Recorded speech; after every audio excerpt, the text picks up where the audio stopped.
Zachariah is my colleague at the bar. The mistake that most often happens with Zachariah is we'll go into a place together and people are like, oh, father and son. He's not my son.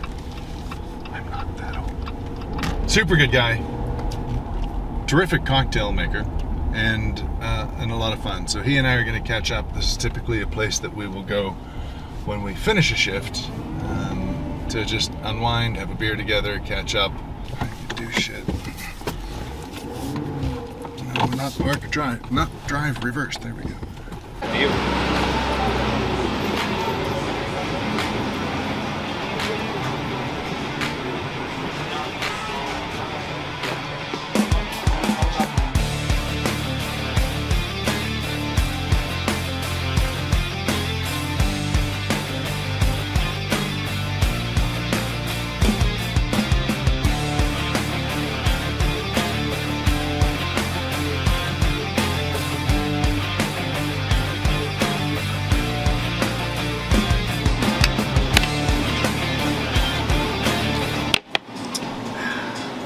That is gin and tonic. That is gin and tonic. One of the things that I hear a lot is people sort of apologizing for not having good enough taste. Sure. And honestly, like, I don't care. Like, have something that's going to make you happy, and we're all good. I feel like we should get a hot dog because this seems to be their thing. I've never had a Seattle dog. Late night glizzy will change your life. I'm serious. Is that a stall? No. Or is that just the style? Catch me up on the kids' lingo. Glizzy is a term for a hot dog. Yeah. Amongst other terms that the things you learn that you do with on camera with your glizzy, but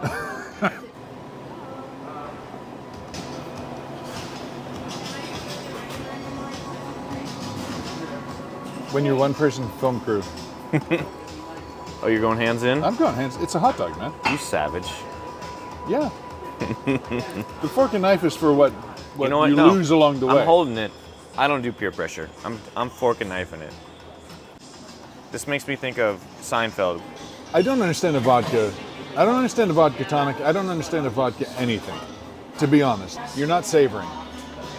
No, you're consuming. Do you have a gin and tonic any other time? Because actually, I think a gin and tonic is something that is delicious and worth savoring. This is the universal gin and tonic. Yeah. It's the standard.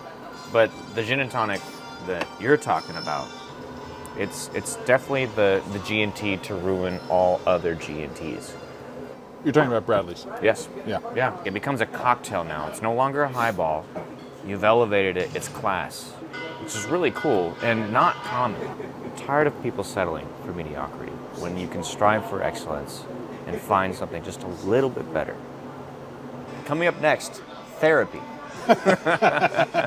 Something that frustrates me about so many bad drinks that I've had out in the wild is how easy it would have been to make him, well, case in point, the margarita.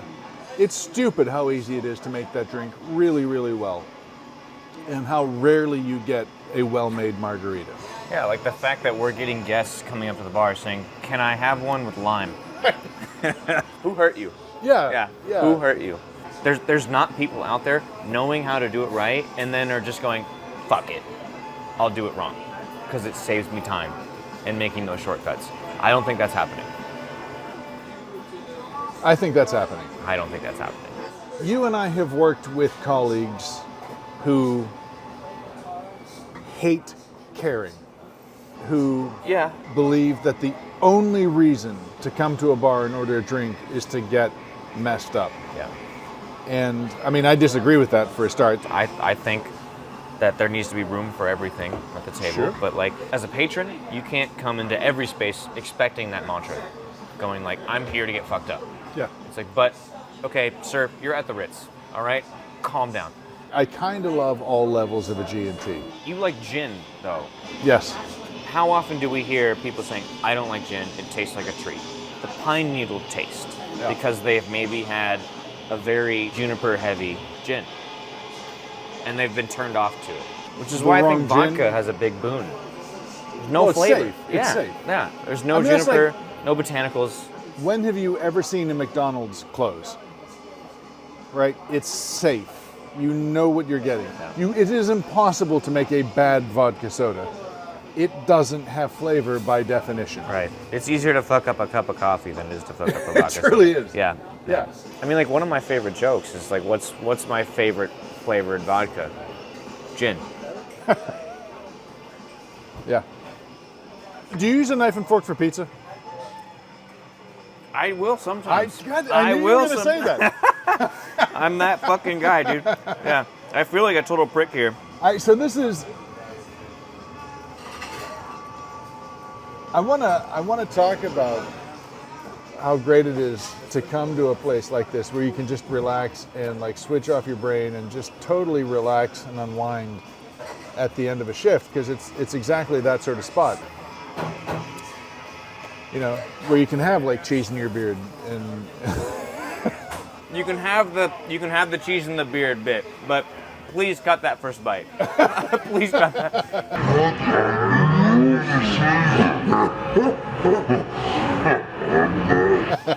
I was going at it.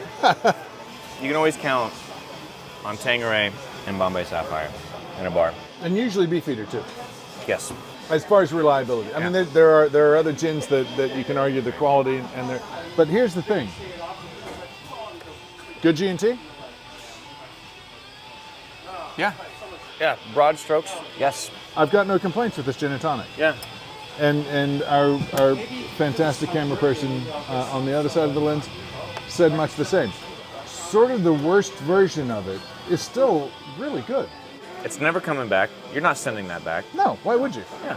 It's got nice nuance to it. It's got depth. It's got florality. I mean, like, if you're going to talk about a dive bar drink using bougie words, right? Yeah. A gin and tonic actually works really well for that. We talked about Beefeater, Tanqueray, and Bombay. Mm-hmm. The biggest outlier in difference, if you order one, is definitely going to be Tanqueray. That's the type of gin that people get turned off on because they say it tastes like a treat. For the palate, the first thing you're going to get is juniper. In your G&T, you're more likely going to, on average, get more gin than tonic. And so it's just going to be really juniper heavy. Unless you're in a bowling alley and they're serving everything in pint glasses. Right. Like, let's actually make a spirit that respects the spirit as an ingredient and not just a means to an end. Truly. Yeah. And that makes a huge difference as far as whether or not somebody's enjoying what they're having. Yeah, absolutely.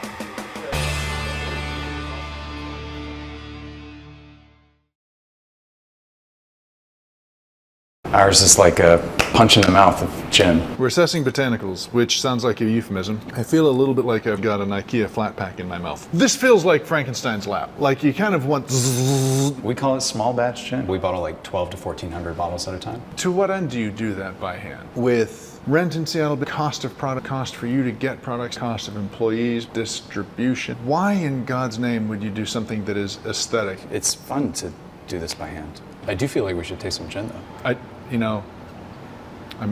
Only if you insist. Hey, my friends, Tim here. Thank you so much for watching.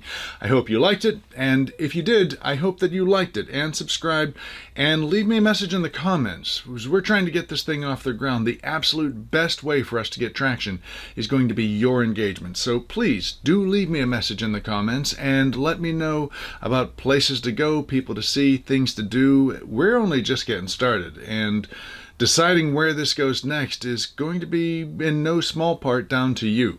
So hit the buttons below, leave a comment, and we will see you soon. Cheers, my friends.